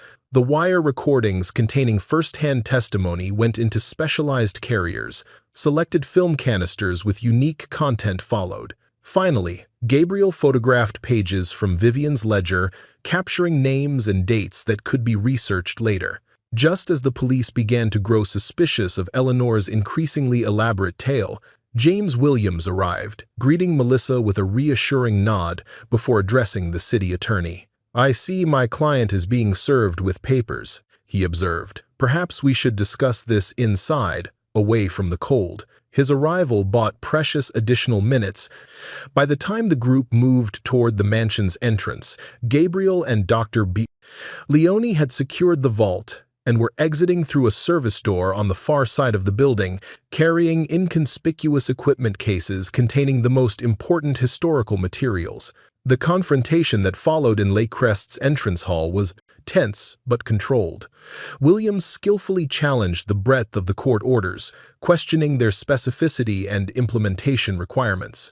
While the legal professionals argued fine points, Melissa maintained a facade of cooperative concern, all while knowing that the most crucial evidence was already safely leaving the property in Dr. Leone's vehicle. By mid-afternoon, an uneasy truce had been established. Work would remain halted pending a formal hearing in 3 days. Police would maintain a presence on the property to ensure no materials were removed. Melissa was permitted to continue residing in the carriage house, but was prohibited from entering the main building without supervision. Once the officials departed, leaving one officer stationed at the entrance, Melissa retreated to the carriage house, exhausted but relieved. A text from Gabriel confirmed success. "Package delivered to secure location. The press conference is still on for tomorrow. Bring your A-game." That evening, Melissa received another visitor. Frank Delaney, the city structural engineer who had first assessed Lakecrest after the fire, appeared at her door looking uncomfortable. "I'm not supposed to be here," he admitted, "but something doesn't sit right with me about all this." Inside, he showed Melissa a report he'd received that morning, a forensic analysis of accelerant traces found at the original fire scene. They match a specific brand of lighter fluid sold at only one local retailer. Security footage from the night of the fire shows a purchase made with a credit card belonging to Colton Lake. Melissa stared at him. "You're saying he started the fire?" "I'm saying there's evidence that should be investigated," Frank replied. "I've sent copies to the proper authorities. Just thought you should know what you're up against." The following morning, Melissa dressed with particular care in a borrowed suit Eleanor had altered overnight to fit her. The Historical Society's elegant meeting room was already filled with journalists, film historians, and curious locals by the time she arrived. Gabriel greeted her at the side entrance. "Ready for this?" "As I'll ever be," she replied. "Where are the twins?" "With Mara at the hotel. They're watching cartoons and eating room service pancakes." He squeezed her hand reassuringly. "They're fine. Today is about turning the tide." The press conference began with Gabriel introducing himself and explaining his connection to Vivian Lake. With his Hollywood credentials and natural charisma, he quickly commanded the room's attention, skillfully building toward the revelations to come. Vivian Lake was more than a talented actress, he told the assembled press. She was a guardian of truth in an industry that often preferred comfortable lies. When her career was cut short in 1951, the public was told she had become difficult and temperamental. The reality was far different. Gabriel nodded to Melissa, who took her place at the podium. Nervous but determined, she recounted how she had come to know Vivian during her hospice care, explaining the unexpected bequest and the challenges she had faced in preserving Lakecrest. "What we discovered inside Lakecrest was something Vivian protected for over 70 years, Melissa continued. "A sealed vault containing original films, personal papers, and most significantly, recorded testimony from dozens of women in the film industry documenting systematic abuse and exploitation." A murmur ran through the audience as Dr. Leone stepped forward, bringing her academic authority to bear. She played a brief excerpt from one of the wire recordings, the voice of a young actress describing how she had been blacklisted after refusing a producer's advances in 1949. These materials represent an unprecedented historical record, Dr. Leone explained. They document not just individual cases of misconduct, but an entire system designed to silence victims and protect perpetrators. A state assistant attorney general who had been invited to attend then addressed the gathering. After reviewing the materials overnight, he confirmed that while many of the accused were likely deceased, the evidence could still have significant legal implications for estates, foundations, and corporate entities that had enabled or covered up wrongdoing. The statute of limitations may have expired for criminal charges, he noted, but civil liability and the historical record remain important considerations. Throughout the presentations, Melissa watched the reactions ripple through the audience. Journalists typed furiously on laptops. Local residents whispered to one another, connecting this revelation to Lake Crest's mysterious past. A reporter from the Los Angeles Times asked, "Are any of the accused still living or related to people in positions of power today?" "We're still cataloging the materials," Melissa replied. But Vivian's documentation was meticulous, including names, dates, and, in some cases, corroborating evidence. The full record will be made available to appropriate authorities and scholars. Another reporter called out, "Is it true that Vivian Lake's children have tried to prevent these materials from becoming public?" Before Melissa could respond, a commotion at the back of the room drew everyone's attention. Sabrina Lake stood in the doorway, her face pale with fury. For a moment, Melissa feared another confrontation, but Sabrina simply surveyed the room with cold eyes before turning and walking away, a tactical retreat rather than a surrender. By early afternoon, the story had been picked up by national media. Golden Age Secrets Unveiled and Actress's Time Capsule Exposes Hollywood Abuse ran as headlines across news sites. More significantly for Melissa, public opinion in Millbrook rapidly crystallized in her favor. Local businesses began offering materials and labor to help with Lakecrest's restoration. A Heritage Society pre-approved an emergency grant for historic preservation. Online donations began arriving through a website Gabriel had presciently established the previous day. Late that evening, as Melissa and her allies gathered at the hotel where Gabriel was staying, James Williams arrived with news from the court. "The judge has denied the Lake siblings' request for an injunction," he announced, "and the city has withdrawn its stop work order based on the structural engineer's report and, I suspect, the sudden public interest in the project." "What about the custody concerns?"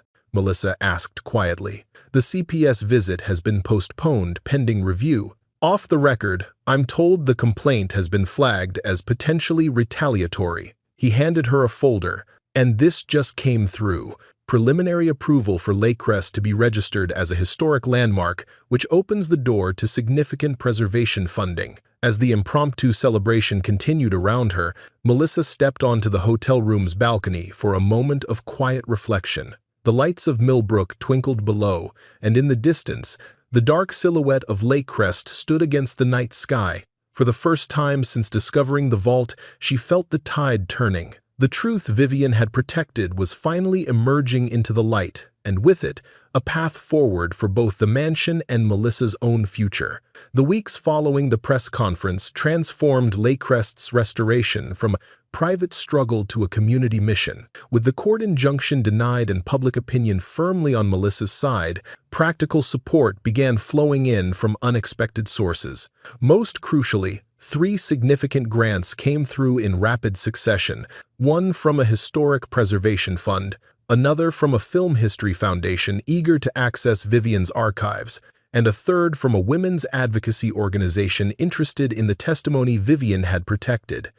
Melissa established the Lakecrest Trust with James Williams' guidance, creating a nonprofit entity that could accept tax-deductible donations while ensuring the property would be maintained according to Vivian's wishes. "We need to be transparent about our plans," Melissa explained during the Trust's first official meeting. "The more public our mission, the harder it will be for anyone to interfere." The mission they crafted was ambitious but focused. Lakecrest would become the Lakecrest House of Light, a museum dedicated to film history with emphasis on voices historically silenced, a 60-seat screening room for educational presentations, and a foundation providing grants to women and underrepresented filmmakers.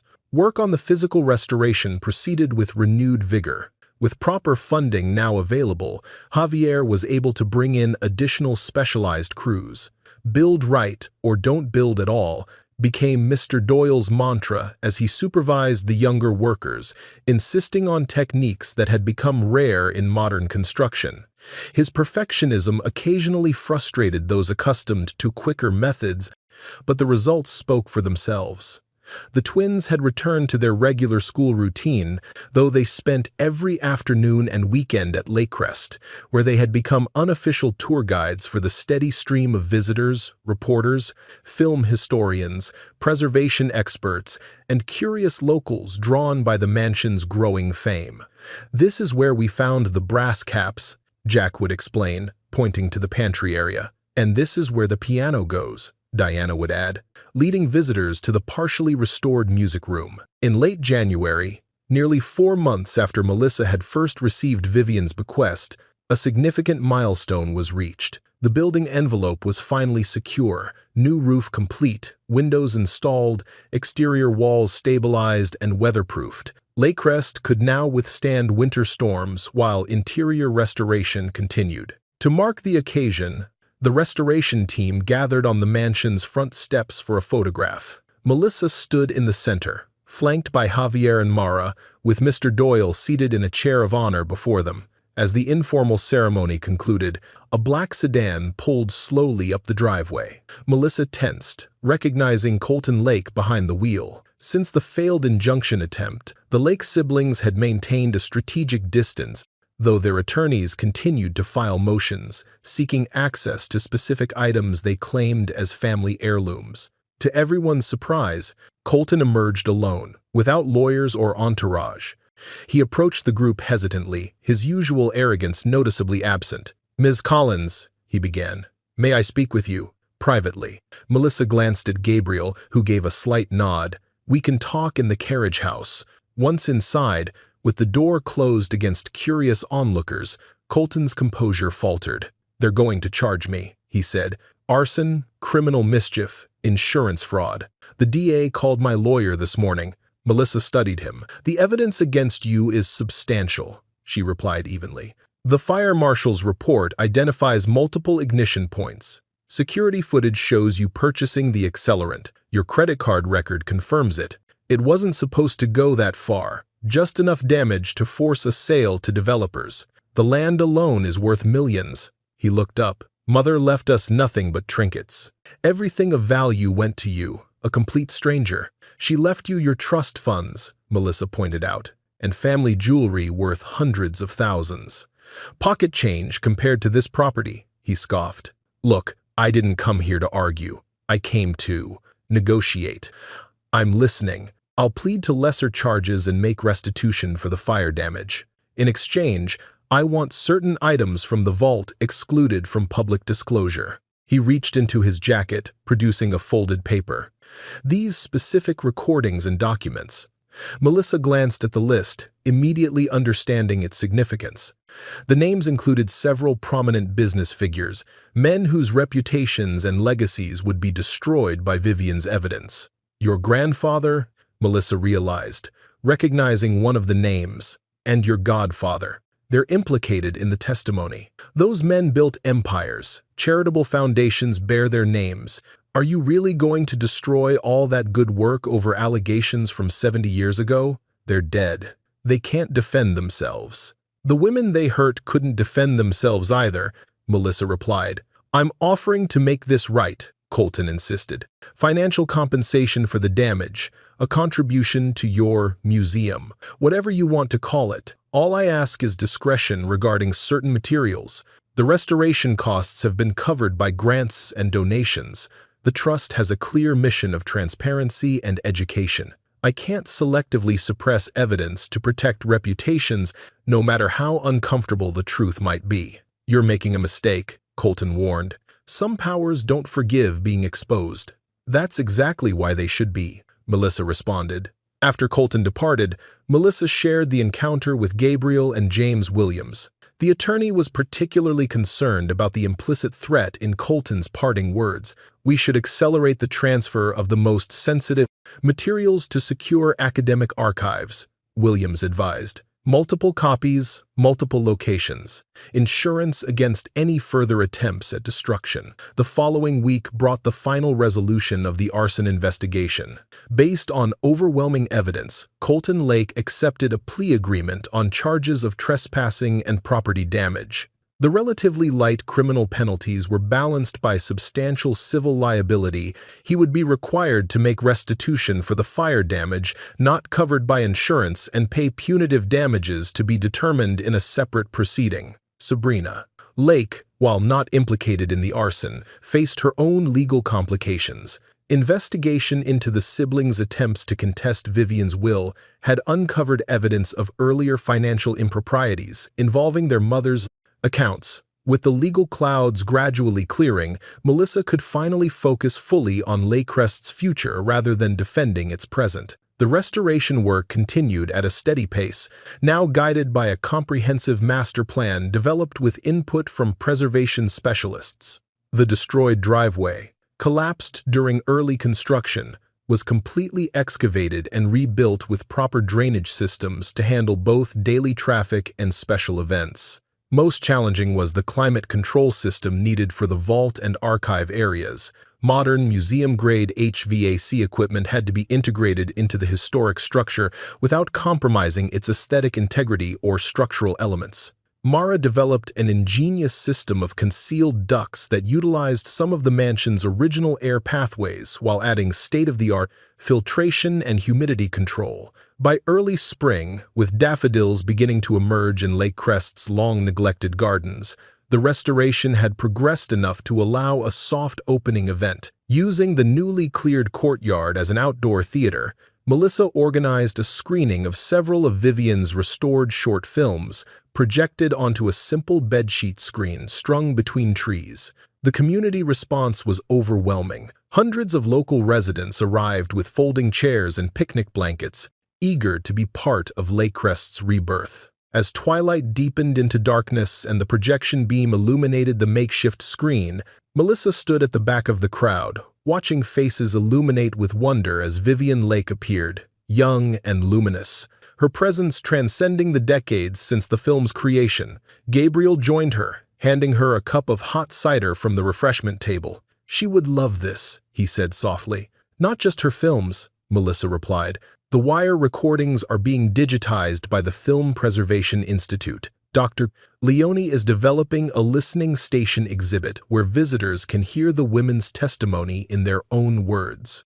The exhibit would become a centerpiece of the Lakecrest House of Light, the room that listens, designed as a space where voices long silenced could finally be heard. As spring blossomed into summer, the final legal hurdles were cleared. The court formally recognized Melissa as trustee of the Lakecrest Trust based on her fulfillment of the bequest's conditions. The day the ruling came through, Melissa received an unexpected visitor. Sabrina Lake arrived alone, her luxury car conspicuously absent in favor of a modest rental. Her appearance had changed subtly, less jewelry, simpler clothing, a humility in her bearing that hadn't existed before. "I'm not here to cause trouble," she said when Melissa greeted her. "I just wanted to see what you've accomplished." She gestured toward the mansion, now gloriously restored. "Mother would approve, I think. She always said the house needed someone who could hear its stories." Melissa offered a tentative olive branch. "Would you like a tour?" The main areas are nearly complete. As they walked through Lakecrest's renewed spaces, Sabrina occasionally paused to touch a banister or examine a restored light fixture. "I grew up here, but I never really saw it," she admitted. In the newly restored library, ground zero of Colton's arson, Sabrina stopped before a portrait of Vivian that had been salvaged and cleaned. "She was never much of a mother to us," she said. "Her real children were her films, her causes, this house. We were incidental." "I think she wanted to protect you," Melissa suggested. "Perhaps, though it might have been kinder to prepare us for the world as it is, rather than shield us from it. She turned to face Melissa directly. I've withdrawn from Colton's lawsuit, and I've provided the prosecutor with evidence of his planning before the fire. I should have done it sooner. Before departing, Sabrina paused in the entrance hall, looking up at the magnificently restored coffered ceiling. You've given it back its dignity, she said. The grand reopening of Lake Crest was scheduled for early September, timed to coincide with what would have been Vivian Lake's 95th birthday. As the day approached, Melissa found herself increasingly reflective, often walking the grounds alone in the evening after the contractors had departed and the twins were occupied with their summer activities. She had arrived at Lake Crest as a practical woman with modest dreams, a small house with a yard, financial security for her children, a life defined by careful planning and risk avoidance. She would leave the carriage house soon, moving with the twins into the caretaker's apartment created in Lake Crest's West Wing, her role as trustee providing both purpose and livelihood. The night before the grand reopening, Melissa stood alone in the fully restored entrance hall of Lake Crest, surrounded by the quiet grandeur Vivian had entrusted to her care. Tomorrow, these spaces would be filled with people, press, dignitaries, film historians, and local supporters who had helped make the restoration possible. But tonight, the mansion belonged to her alone, her and the echoes of those who had come before, whose stories would now be preserved and shared with generations to come. The morning of Lake Crest's grand reopening dawned spectacularly clear, as if nature itself had approved of the occasion. By 9 o'clock, the grounds were already buzzing with activity, caterers arranging refreshment tables in the garden, technicians testing the sound system for the dedication ceremony, volunteers in crisp Lake Crest House of Light shirts, directing early arrivals to designated parking areas. Melissa watched from the mansion's third-floor window, still adjusting to the reality that this magnificent place was now her responsibility. A knock at the door interrupted her thoughts. Diana stood there in a navy blue dress with white collar, her usually unruly hair tamed into neat braids. "Jack can't tie his tie," she reported, "and he says his shoes pinch." Melissa smiled, following her daughter down the hall to the family apartment where Jack was indeed struggling with a clip-on tie, his expression one of profound suffering. "Do I really have to wear this?" he pleaded. "It feels like it's choking me." "Just until the ribbon cutting," she promised. "Then you can change into something more comfortable for the tours." She adjusted his collar and stepped back to admire both children. "You look perfect. Are you ready for your big moment?" The twins had been assigned the honor of distributing programs to arriving guests, a role they took with utmost seriousness after weeks of rehearsing proper greetings and memorizing the locations of various exhibits. By 10:30, the mansion's grounds were filled with a diverse crowd. Press photographers jostled for position near the podium set up on the front steps. Film historians and archivists gathered in excited clusters, eager for their first glimpse of the fully restored vault and its contents. Local residents who had supported the project from its darkest days mingled with celebrities Gabriel had invited to increase the event's profile. At precisely 11 o'clock, Gabriel stepped to the podium to begin the ceremony, dressed in an impeccable suit that somehow managed to appear both formal and relaxed. "Welcome to the rebirth of a dream," he began. "1 year ago, Lake Crest Manor stood in ruins, damaged by fire, threatened with demolition, its history and secrets nearly lost forever." He gestured toward Melissa, who sat with the twins in the front row. But one woman, chosen by Vivian Lake for her ability to listen when others merely heard, refused to let that history disappear. Against overwhelming odds, with limited resources but unlimited determination, Melissa Collins has transformed tragedy into triumph. The crowd's applause was genuine and sustained. Melissa felt her cheeks warm with a mixture of embarrassment and pride as Gabriel continued. "Today, we dedicate not just a restored building, but a living memorial to truth-telling and artistic integrity. The Lake Crest House of Light will serve as a museum, an educational center, an archive, and a source of support for new generations of filmmakers who, like Vivian Lake, refuse to be silenced." As Gabriel introduced various dignitaries and key supporters, Melissa found herself scanning the crowd. Eleanor Carver sat in a place of honor, her white hair gleaming in the sunshine. Mr. Doyle, despite his arthritis, stood proudly beside Javier and Mara, all three looking satisfied with their contribution to the restoration. Dr. Leone represented the academic community that would help preserve and contextualize Vivian's archives. When it came time for the symbolic ribbon cutting, Gabriel called Melissa and the twins to join him on the steps. A hush fell over the crowd as Melissa addressed them for the first time. "Lake Crest came to me as both a gift and a challenge," she began. "A year ago, I knew nothing about historic preservation, film archives, or running a nonprofit foundation. What I did know was that Vivian Lake had entrusted me with something precious, not just a house, but a mission to ensure that voices once silenced would finally be heard." Melissa handed the ceremonial scissors to the twins. Jack and Diana Collins, who helped unlock Lake Crest's secrets, will now officially open its doors to the world. Together, the twins cut the wide blue ribbon stretched across the mansion's entrance. As it fluttered to the ground, the crowd erupted in applause. Guests began flowing into Lake Crest's restored grandeur, following designated paths through the public areas. Each space had been meticulously prepared to balance historical accuracy with educational purpose. The heart of the museum, however, was the vault itself. Now secured behind a glass observation wall for preservation purposes, it allowed visitors to view the original storage system Vivian had created for her explosive evidence. A small brass plaque on the vault door caught visitors' attention. It read simply, "No door stays closed to a worthy listener."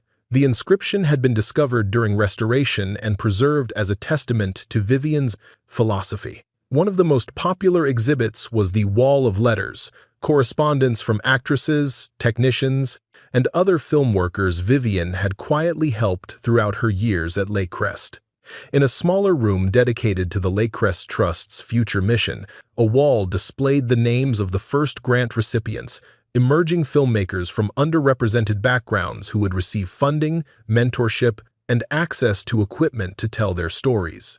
As the day progressed, Melissa found herself drawn to a quiet corner of the restored library. Among the rebuilt shelves now filled with film history books and restored volumes from Vivian's original collection, a single photograph stood in a simple silver frame. Vivian Lake, in her later years, seated in this very room, surrounded by the books and memorabilia she had protected so fiercely. "She's trending worldwide, you know," came Gabriel's voice as he joined her.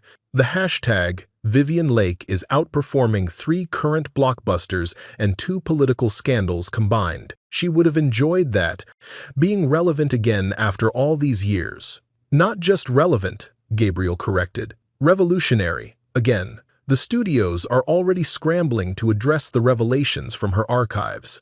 There's talk of establishing an independent review board for historical claims of misconduct, possibly even a victims' compensation fund. They were interrupted by an unexpected figure, a woman in her 60s with a dignified bearing, whom Melissa recognized as a legendary director known for breaking barriers for women in film. "Ms. Collins," the director said warmly, "I wanted to thank you personally.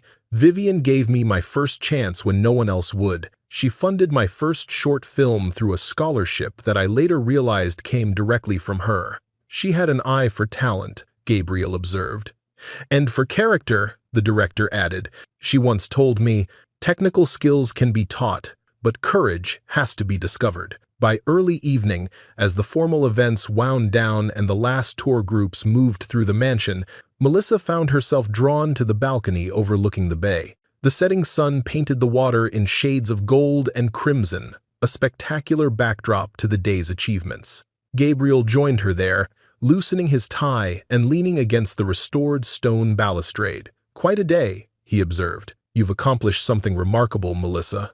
"We all did," she corrected. "True enough. But it took your vision to bring everyone together." He gazed out at the darkening horizon. "What comes next for you?" "Settling in, I suppose. Learning to be a proper museum director. Raising the twins in a house with 64 rooms and a film archive." She smiled at the absurdity of it. They stood in companionable silence, watching as stars began to appear above the bay. There was no romantic tension between them. Their connection had evolved into something more valuable, mutual respect and a shared commitment to Vivian's legacy. As darkness settled fully over Lake Crest, the last guests departed, and the mansion's newly installed lighting system activated, illuminating the restored facade with a warm, welcoming glow. Inside, the twins had finally changed out of their formal clothes and were helping Eleanor organize the gift shop inventory, a task they approached with characteristic enthusiasm.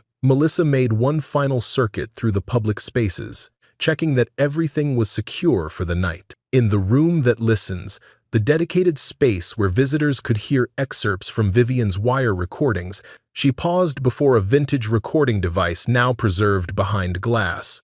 Diana appeared beside her. "Can I show you something, Mom?" She led Melissa to a modern recording system discreetly integrated into the exhibit, a simple digital recorder with a vintage-style microphone that allowed visitors to leave their own stories of being silenced and finally heard. "I pressed the record button earlier," Diana confided. "I said something I thought Vivian would like." "What did you say?" Melissa asked, curious. "That's between me and Vivian, but you can make a recording too if you want, for the future people who will come here." Touched by her daughter's intuitive understanding of the exhibit's purpose, Melissa sat before the microphone. Diana pressed the record button, then slipped away to give her mother privacy. "For the ones who were never heard, Lake Crest is listening now. Your stories matter. Your truths matter. And as long as this house stands, someone will be here to listen." As she finished, Melissa noticed the soft hum of the projector in an adjacent room, the gentle sound of audience members settling into seats for the evening's final screening, the distant notes of the piano being covered for the night. Light, sound, audience, the elements that had opened the vault were now the heartbeat of Lake Crest House of Light.